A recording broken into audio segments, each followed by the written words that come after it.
Hello বন্ধুরা, mission English YouTube চ্যানেলের নতুন একটি ভিডিওতে তোমাদের সবাইকে স্বাগত জানাই। তো দেখো, আমরা আগের ভিডিওতে নাউন ক্লজ নিয়ে আলোচনা করছিলাম। তো আজকে আমরা নাউন ক্লজ দিয়ে জয়েনিং কিভাবে হয় সেটা শিখব।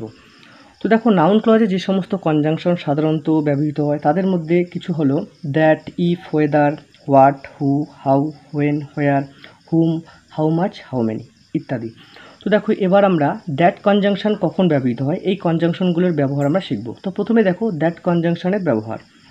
তো কী বলা রয়েছে, কোনো বাক্যের মধ্যে যদি ইট, সো, দিস, দ্যাট থাকে, অর্থাৎ কোনো বাক্যে যদি ইট, সো, দিস, দ্যাট এইগুলো থাকে, তাহলে তাদের তুলে দিয়ে দ্যাট যুক্ত করে পরের বাক্যটি লিখতে হবে। এবং তাছাড়া দেখো, তোমাদের এখানে আরেকটা বিষয় মনে রাখতে হবে, ইট, সো, দিস, দ্যাট না থাকলে, অর্থাৎ কোনো বাক্যে যদি ইট, সো, দিস, দ্যাট না দেখতে পাওয়া যায়, কোনো একটি বাক্যের শুরু ইট দ্বারা হবে, তখন আমরা দ্যাট লিঙ্কার যুক্ত করতে পারবো। তো দেখো একটা উদাহরণ, হি will succeed, we hope so. তো দেখো এখানে কি রয়েছে, সো রয়েছে। তো আমরা কি লিখব, ইট, সো, দিস, দ্যাট তুলে দিয়ে আমাদের কি করতে হবে, দ্যাট লিঙ্কার দ্বারা সেন্টেন্সটিকে যুক্ত করে পরের সেন্টেন্সটি লিখতে হবে। তো কি লিখব, উই হোপ, সো তুলে দিয়ে দ্যাট লিঙ্ক কনজাংশন যুক্ত করব, তারপর কি লিখব, তারপরের সেন্টেন্সটা he will succeed, he will succeed. তো কী হবে উত্তর, we hope that he will succeed. তো এরপর দেখো পরের আর একটা উদাহরণ, he pass the final examination, he told me this. তো এখানে দিস রয়েছে, তো আমরা কি লিখব, he told me, he told me, তারপর দিস উঠিয়ে দিয়ে আমরা কী করব, দ্যাট লিখব, এবং তারপরের সেন্টেন্সটি he pass the final examination, he pass the final examination. তো উত্তরটি কী হবে, হি told me that he pass the final examination. তো এরপর দেখো হোয়াট কনজাংশন আমরা কখন ব্যবহার করব। তো দেখো কি বলা রয়েছে, যদি কোনো বাক্যে সামথিং এবং অন্য কোনো বাক্যে to it, on it, in it দেখতে পাওয়া যায়, তাহলে কি করতে হবে, to it, on it, in it যুক্ত বাক্যটি দিয়ে শুরু করতে হবে এবং সামথিং তুলে দিয়ে হোয়াট যুক্ত করে অপর বাক্যটি লিখতে হবে। তো দেখো একটা উদাহরণ, Ram say something, I do not believe in it.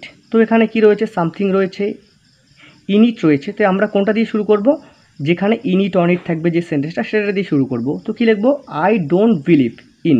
তো আমরা এখানে প্রিপোজিশনটা পর্যন্ত লিখব, কারণ এখানে দেখো ইট এবং সামথিং একই বোঝাচ্ছে। তারপর কী লিখবো তাহলে, I do not believe in. এবার হচ্ছে আমরা হোয়াট কনজাংশন যুক্ত করব, হোয়াট, তারপর সামথিং কী করতে হবে, তুলে দিতে হবে, তারপর কী লিখব, রাম সেস। তো তারপর দেখো হোয়াই কনজাংশন আমরা কখন ব্যবহার করব। তো দেখো কী বলা রয়েছে, হোয়াই কনজাংশনের ব্যবহার, কোনো বাক্যের মধ্যে রিজন থাকলে, অর্থাৎ কোনো বাক্যের মধ্যে যদি রিজন থাকে তার পরিবর্তে হোয়াই প্লাস অন্য বাক্য লিখতে হবে। তো দেখো একটা উদাহরণ, Ram gave me a smile, I do not understand the reason. তো কী রয়েছে, এখানে রিজন রয়েছে, তো আমরা এই বাক্যটি দিয়ে শুরু করব, আই ডু নট আন্ডারস্ট্যান্ড। তো রিজন তুলে দিয়ে আমরা হোয়াই লিখব, হোয়াই, তারপর পরের সেন্টেন্সটি, পরের বাক্যটি, Ram gave me a smile. তো Ram gave me a smile, তো উত্তর কী হবে, I do not understand why Ram gave me a smile. তো এরপর দেখো ইফ বা ওয়েদার কনজাংশন আমরা কখন ব্যবহার করব। তো এর জন্য আমাদের একটা সেন্টেন্স অ্যাসার্টিভ সেন্টেন্সে থাকতে হবে এবং অপর একটি সেন্টেন্স হেল্পিং ভার্ব দ্বারা শুরু ইন্টারোগেটিভ সেন্টেন্সে থাকতে হবে। তো হেল্পিং ভার্বগুলি কী কী, যেমন do, does, did, am, is, are. আচ্ছা, তো কীভাবে আমরা করব, তো দেখো কি বলছে, অ্যাসার্টিভ সেন্টেন্সটি দিয়ে শুরু করতে হবে, অর্থাৎ দুটি সেন্টেন্স থাকবে, একটা অ্যাসার্টিভ এবং একটা হচ্ছে ইন্টারোগেটিভ। তো আমরা অ্যাসার্টিভ সেন্টেন্স দিয়ে শুরু করব এবং এরপর ইফ বা ওয়েদার যুক্ত করে ইন্টারোগেটিভ সেন্টেন্সটি, অর্থাৎ যে ইন্টারোগেটিভ সেন্টেন্সটি থাকবে সেটাকে অ্যাসার্টিভ সেন্টেন্সে পরিণত করতে হবে। তো একটা উদাহরণ দেখো, we do not know will he come. তো এটা কি, এটা একটা অ্যাসার্টিভ সেন্টেন্স এবং এটা একটা কি, উইল হি কাম, এটা হচ্ছে একটা ইন্টারোগেটিভ সেন্টেন্স এবং যেটা হচ্ছে হেল্পিং ভার্ব দ্বারা শুরু। তো উত্তরটা করার সময় আমরা অ্যাসার্টিভ সেন্টেন্সটা লিখব প্রথমে, উই ডু নট নো, তারপর আমরা কনজাংশন ইফ যুক্ত করলাম, তারপর কি করতে হবে, এই ইন্টারোগেটিভ সেন্টেন্সটাকে অ্যাসার্টিভে পরিণত করতে হলে কী করতে হবে, সাবজেক্ট দিয়ে শুরু করতে হবে। তো কী লিখব, হি উইল কাম। তো উত্তর কী হবে, we do not know if he will come.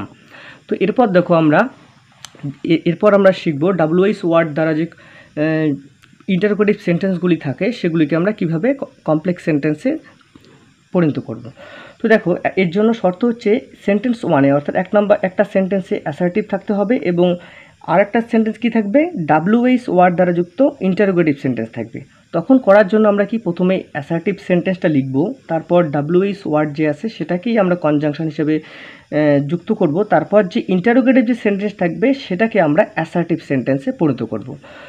তো একটা উদাহরণ দেখো, তো কী রয়েছে নো বডি নোস, তো এটা একটা কি অ্যাসার্টিভ সেন্টেন্স। তারপর দেখো হোয়ার হ্যাজ হি গান, তো এটা কি একটা ইন্টারোগেটিভ সেন্টেন্স এবং একটা WH ওয়ার্ড যুক্ত।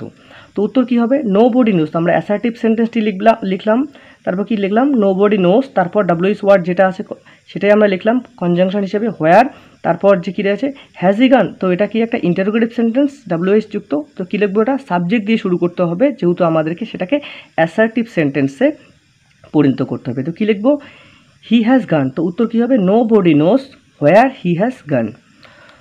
তো আশা করি তোমরা বুঝতে পেরেছো, ধন্যবাদ।